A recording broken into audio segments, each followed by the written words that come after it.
नमस्कार साथियों, मैं देवेंद्र त्रिपाठी, एडवोकेट, लखनऊ। आज हम चर्चा करेंगे महिलाओं से संरक्षण अधिनियम 2005 के बारे में।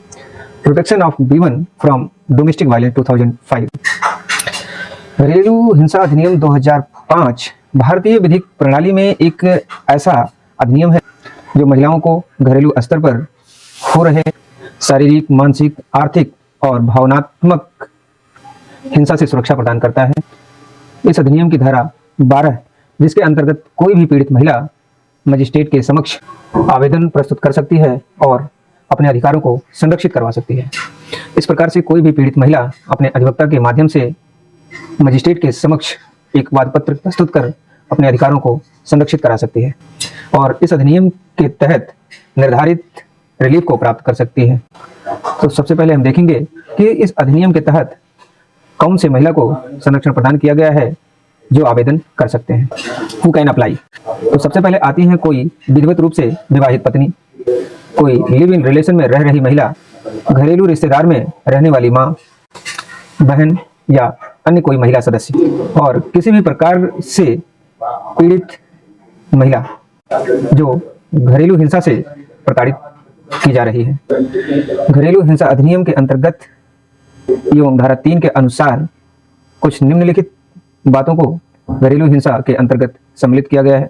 कुछ बातों को सम्मिलित किया गया है, जैसे कि शारीरिक हिंसा, फिजिकल एब्यूज, मारपीट, चोट पहुंचाना, धक्का देना आदि। मनोवैज्ञानिक या मौखिक हिंसा, जैसे गाली गलौज, मानसिक उत्पीड़न या किसी को अपमानित करना। आर्थिक शोषण, जैसे खर्चे से वंचित करना, संपत्ति पर रोक लगाना और आर्थिक रूप से नियंत्रित करना। यौन उत्पीड़न आदि प्रकार के हिंसा को घरेलू हिंसा में सम्मिलित किया गया है। तो हम जानते हैं कि इसके आवेदन की क्या प्रक्रिया है और किस प्रक्रिया से इसका आवेदन किया जाता है पीड़िता के द्वारा। तो पीड़िता अपने अधिवक्ता के माध्यम से मजिस्ट्रेट के समक्ष वाद प्रस्तुत करती हैं। आवेदन में हिंसा से संबंधित सभी तथ्यों को एवं दिनांक को तथा समय को सम्मिलित करती है और उन समस्त घटना के विवरण को उल्लेखित करती है। इस प्रकार से घटना का स्पष्ट विवरण और मांगी गई राहत का उल्लेख किया जाना आवश्यक है। तत्पश्चात मजिस्ट्रेट के द्वारा प्राप्त आवेदन पत्र पर विपक्षी को नोटिस जारी किया जाता है और प्रोटेक्शन ऑफिसर को आवश्यक रिपोर्ट प्रस्तुत करने का आदेश दिया जाता है और विपक्षी को अपना रिटन स्टेटमेंट दाखिल करने के लिए एक समय माननीय न्यायालय के द्वारा प्रदान किया जाता है। उसके बाद न्यायालय उस कार्यवाही को आगे बढ़ाती है। तो हम जानेंगे कि कोर्ट की क्या प्रोसीडिंग होती है। तत्पश्चात नियत तिथि पर वादिनी और विपक्षी दोनों उपस्थित होते हैं।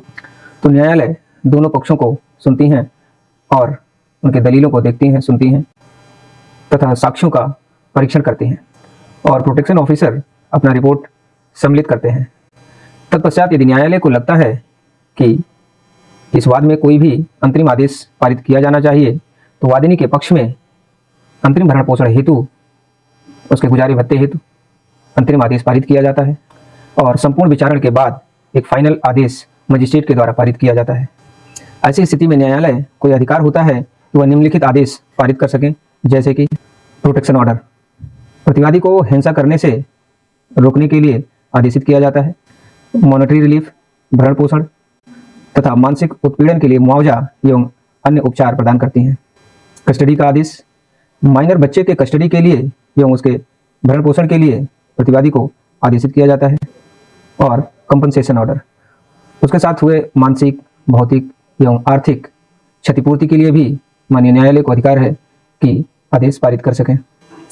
घरेलू हिंसा अधिनियम 2005 की धारा 12 में यह स्पष्ट उल्लेख किया गया है कि यदि मजिस्ट्रेट के समक्ष उससे संबंधित मामले वाद पत्र के माध्यम से दाखिल किए जाते हैं तो 60 दिनों के भीतर उस आवेदन का निस्तारण किया जाना न्यायहित में आवश्यक है।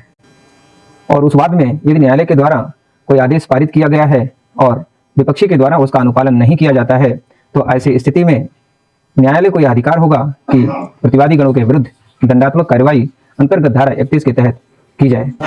ऐसी स्थिति में प्रतिवादी को 1 वर्ष की कारावास एवं अर्थदंड से दंडित किया जा सकता है। आशा करते हैं कि आज का वीडियो आप सभी लोगों के लिए एक अच्छा वीडियो होगा, जो आप सभी को विधिक जानकारी प्रदान करने के लिए सहयोगी होगा। इसी प्रकार से और भी कानूनी जानकारी जानने के लिए चैनल को सब्सक्राइब करें, लाइक करें और किसी का कोई क्वेरी हो तो मैसेज बॉक्स में हमसे पूछ सकते हैं।